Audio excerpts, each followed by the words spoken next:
My passion is helping children find a way to express themselves, what they think, and what they need. And I believe communication is so much more than just about talking. Every child has something that they deserve to say, and they deserve to be understood. It's okay to have hope and urgency, and that those things can exist together. Don't wait to support communication. And at the same time, don't assume that today's abilities determine tomorrow's possibilities. I want you to remember that let's not measure communication just by the number of words that somebody says, but let's measure it by the number of opportunities that we give them to connect.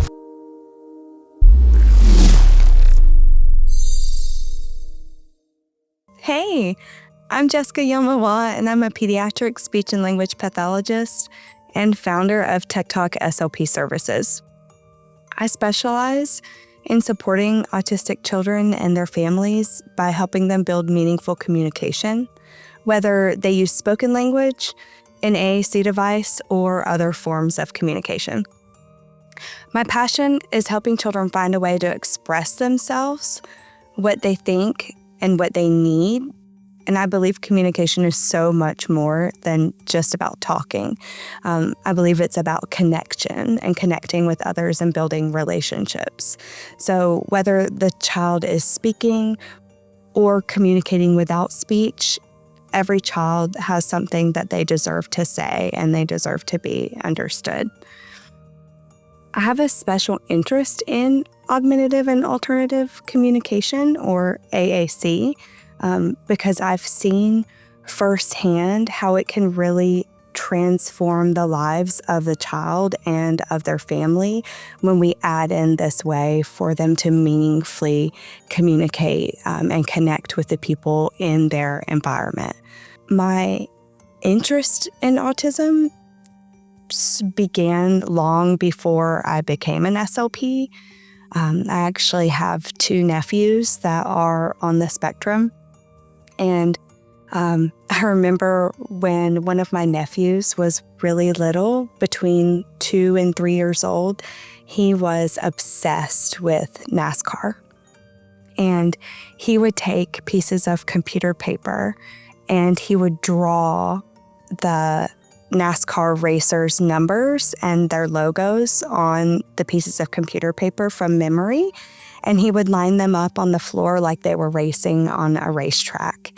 And instead of thinking, oh, that's kind of unusual, I was amazed by it. And I was completely fascinated by his skill. And it just made me so curious seeing the way that his mind worked. And it made me really want to understand autism better.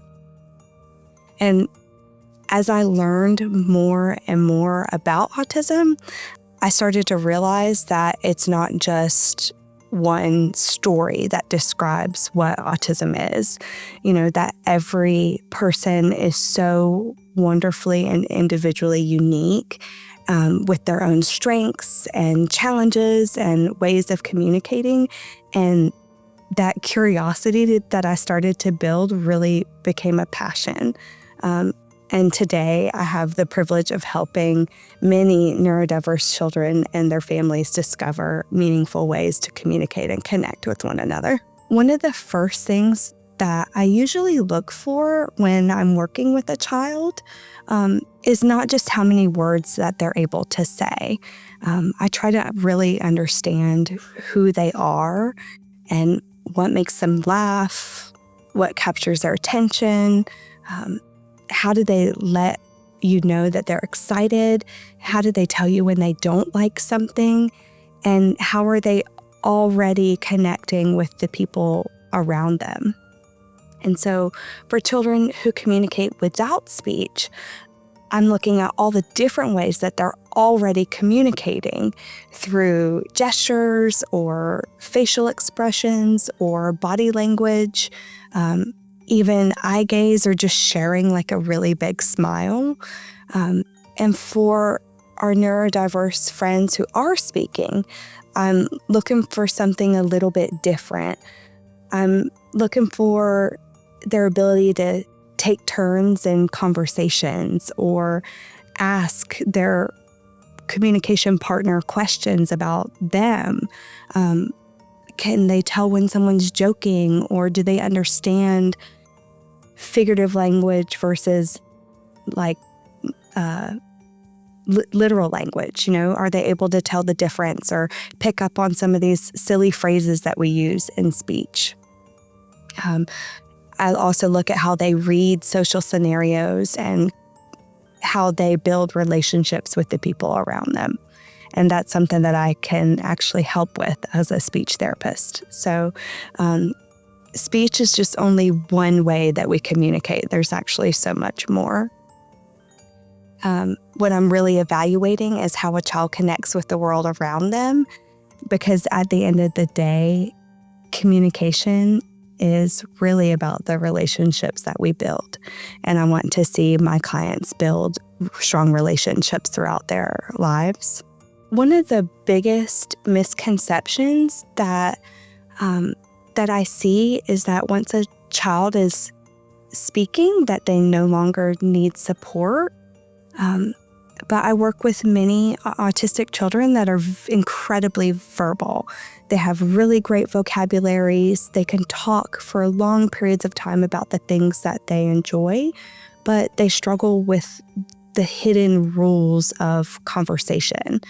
Something like understanding humor or reading facial expressions or making friends, or knowing how to join in on a group.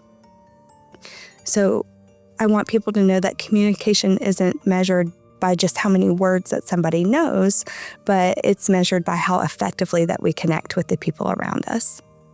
And another misconception that I see quite a bit is that parents are nervous that if their child is non-speaking and we give them an alternative way to communicate, like a communication device, that they are going to become dependent on that device and not learn how to talk.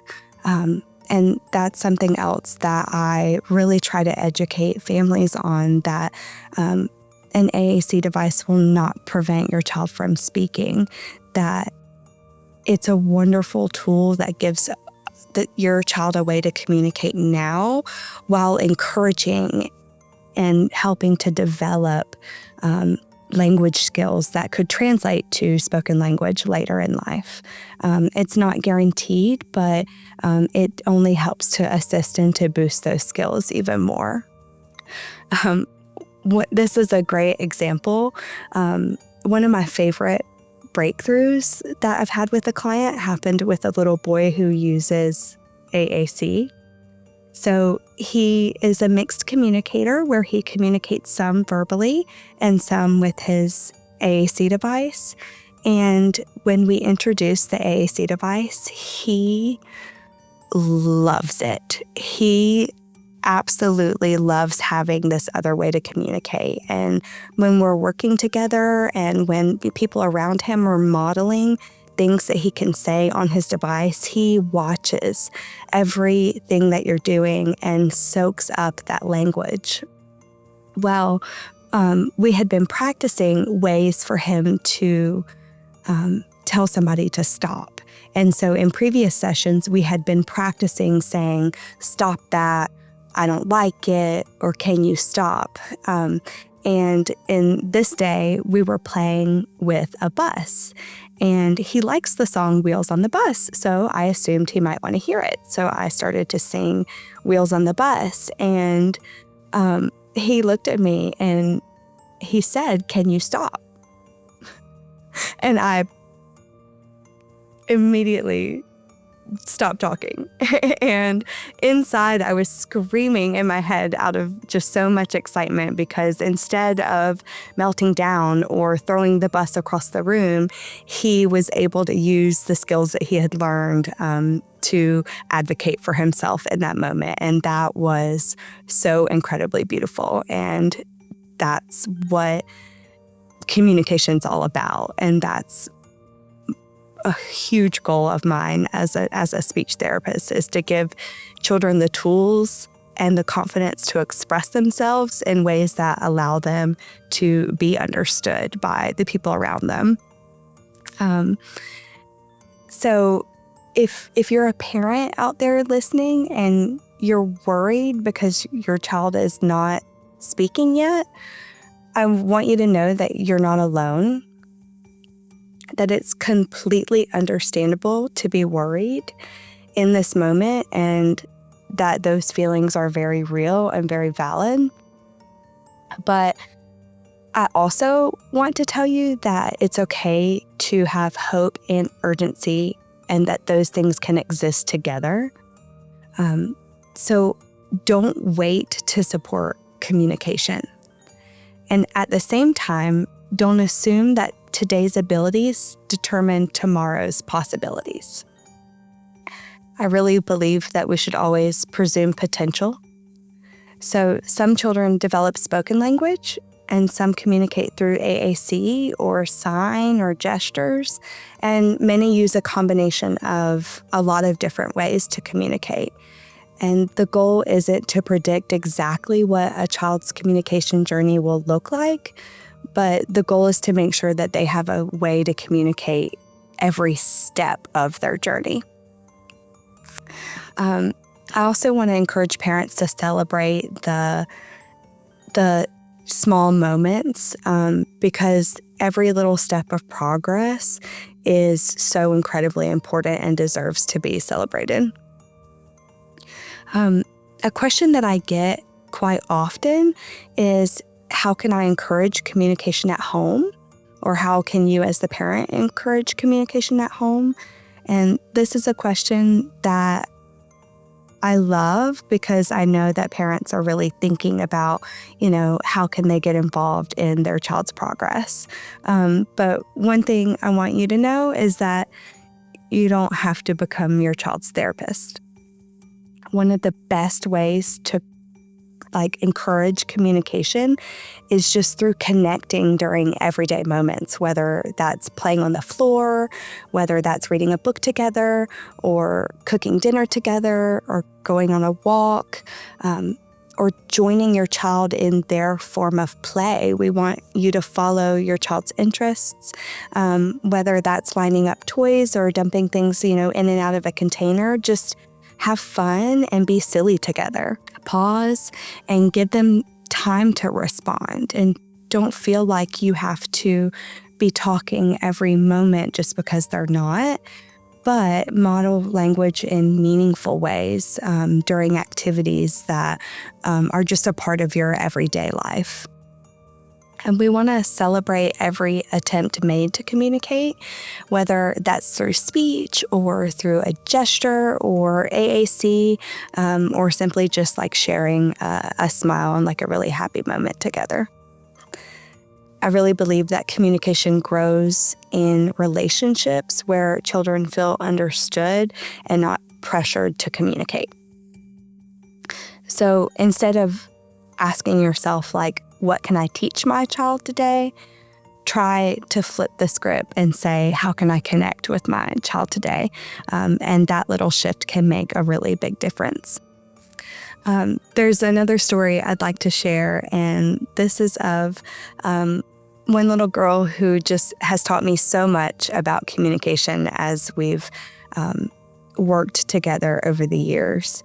And she is incredibly verbal, and she can talk for hours and hours about the things that she loves. And if you meet her, you might not think of her as someone who struggles with communication. But conversation is so much more than just talking to somebody. And one of the goals that we work on together is learning how to be curious about the people that you are communicating with, how to ask questions and learn about their interests, and understanding that conversations go both ways. And one day something clicked, and she started asking me questions. And she learned that one of my favorite foods is French fries. And after that, whenever she had French fries for lunch before our session, she would save some for me, and she would bring them to session, and it made my heart melt. not because I got French fries, although that was a huge plus, but because it showed me that she was thinking about me, and she was thinking about somebody else. And she had taken what she had learned in our session and she turned it into an act of kindness. And that moment reminded me that communication isn't just about expressing like our likes, but it's also about building relationships and showing somebody, hey, I was thinking about you. And those skills are so incredibly helpful for children to build as they try to build friendships, and they can help to strengthen families and connect them with people around them for many years, to come. And it was just so beautiful to see her start to do things that we had been practicing and taking that into her everyday life. And that is my ultimate goal as a therapist, is to help what we practice carry over into the day-to-day. If I could share one piece of advice to every parent out there on the day that they receive a diagnosis, I would say that your child is exactly the same as they were yesterday. Just because they were diagnosed doesn't change who they are. They have the same smile, the same personality, the same interests, and the same ability to love and to be loved by you and by the world. And I would say to take the time to learn about autism and to ask questions and to be curious and to help build a team to support you and your family throughout this journey. But don't become so focused on the diagnosis that you miss the opportunity to just get to know your child and connect with them. We want to celebrate who they are today and who they will become. And we should always presume potential.